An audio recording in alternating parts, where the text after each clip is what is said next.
Praise the Lord. Hi, this is Pastors Roger and Sandy Sparks with Amen. Renewing Your Faith Daily today.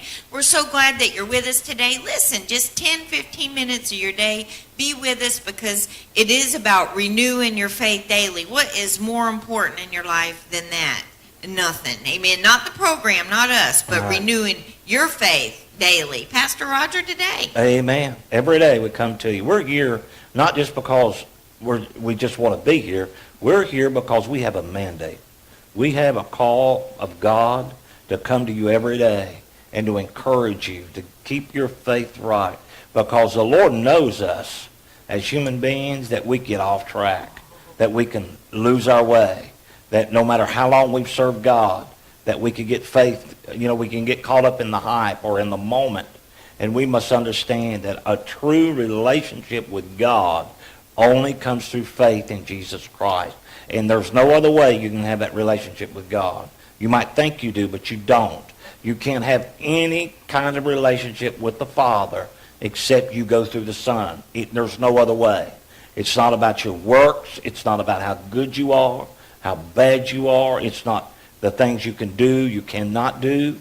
It's about your faith in Jesus and the finished work of Calvary that puts you in right relationship with the Father. I love that. Matter of fact, I'm glad that I know every day of my life, regardless of my situation, regardless of what I'm feeling, regardless of my failures, regardless of what's going on, as long as my faith is in Jesus, I have a relationship with the Father. Amen. He says, I pray that your faith faileth not. That's right. I mean, it's so, and I don't know, because I got saved in January 2000. I don't know when that great faith movement came in. I don't know if it's called Word of Faith, Pastor, if I'm right in that, but there was that move. That was that took people, so many people away from the cross. Took them far away from the cross. Oh my Lord! If you're caught up in that, get back to what the truth.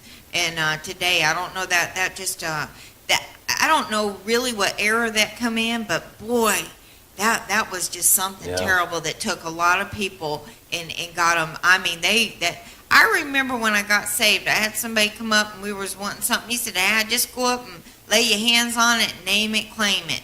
And I was a new Christian, and I, you can be led the wrong way quickly if you don't know the truth of God's word. Right. Oh my, Pastor, I'm telling you, today, renewing your faith daily. Jesus says, I pray your faith faileth not. Get it back into what Jesus Christ did at the cross at Calvary. If you're doing name it, claim it, grab it, blab it, I'm telling you today, you need to get away from that and get back to the truth. Well, that kind of a teaching, if that's the case, Paul, Peter, John, James, brother, they missed the mark completely. These men, they give up everything to follow Christ. The Apostle Paul, he was found himself in a prison cell because of the message of Jesus Christ. But it was a bad thing. I mean, I think we all got caught up in a little bit of it. I did. I think it was back in the 70s when all this, maybe 70. It's been a long time because I backslid for 15 years, so before 2000.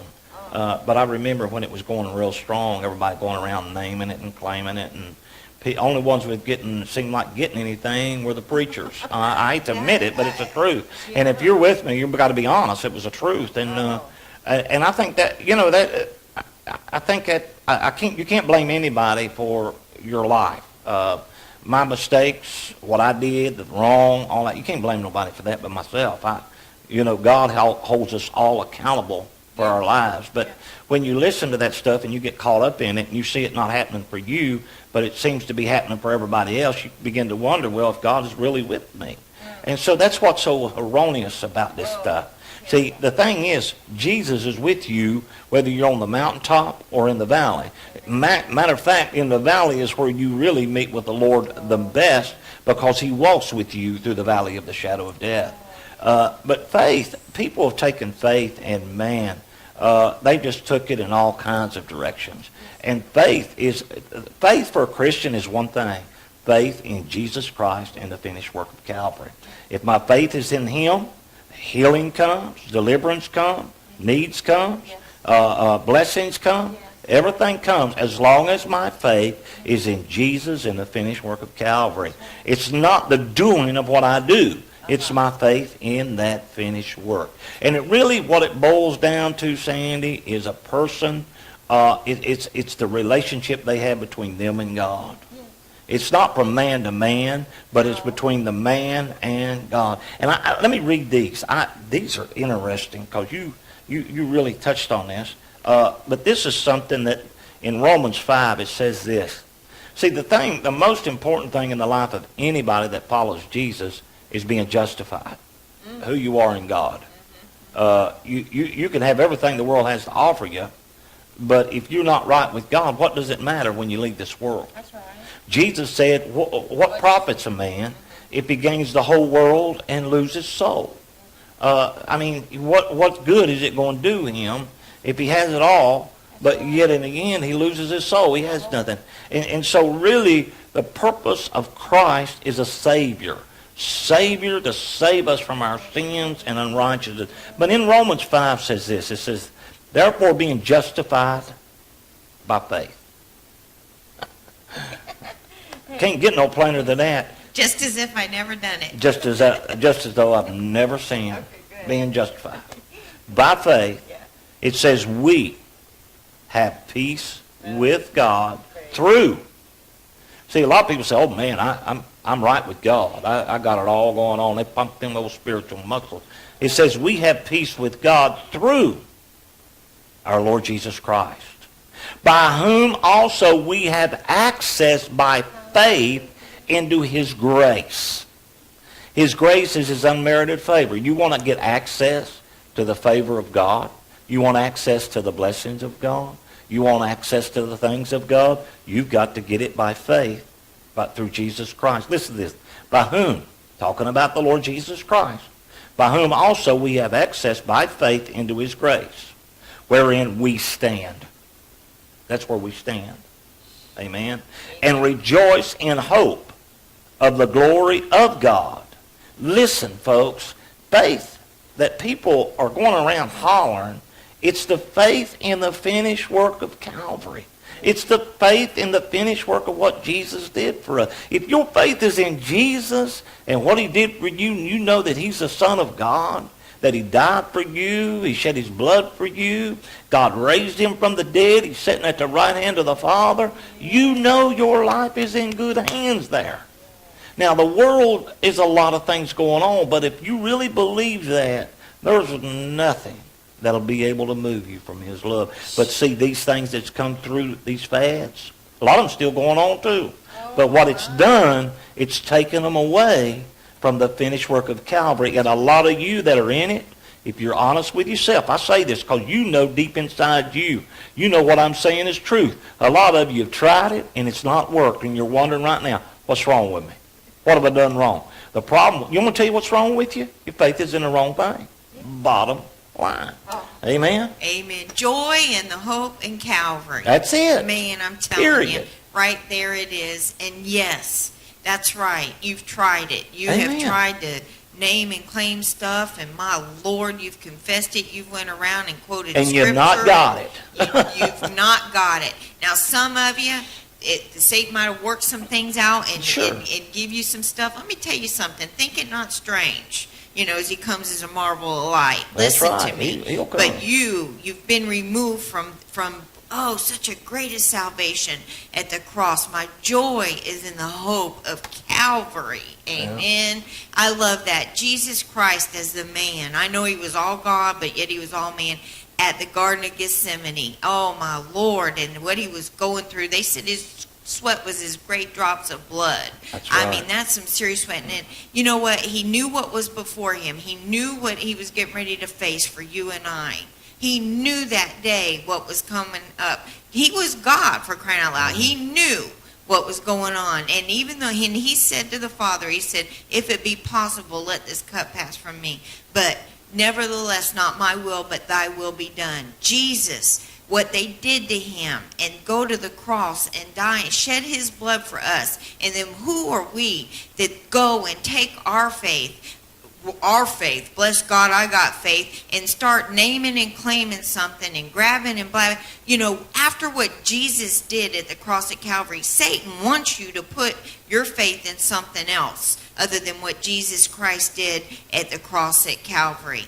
We're saying every day, renew your faith daily. Get your faith back Amen. in the finished Amen. work of what Jesus did. Amen. Oh, what he did for us, Amen. folks. And then we take and we do it, and we totally destroy the word faith, what faith actually is. Yeah. My Lord, they'll take scriptures after scripture, and they'll pick it apart, and they'll make it fit what they want. Make it and, say something it really doesn't mean. That's right. And those are seducing spirits, Yeah, Pastor. yeah, yeah. You know, you were talking there.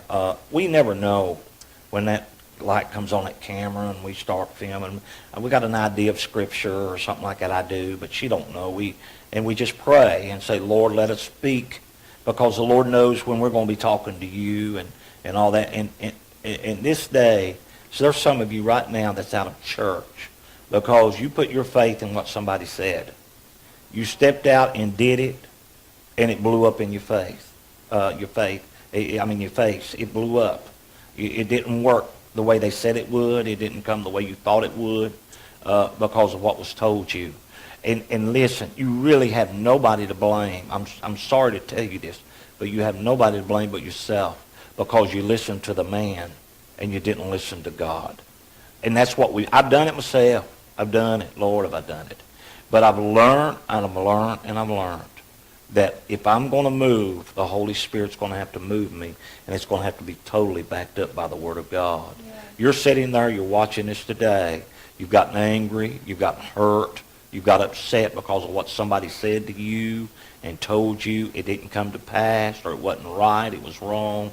You put your faith in them people. You put your faith in that man, or you put your faith in that woman, and that's where you went wrong.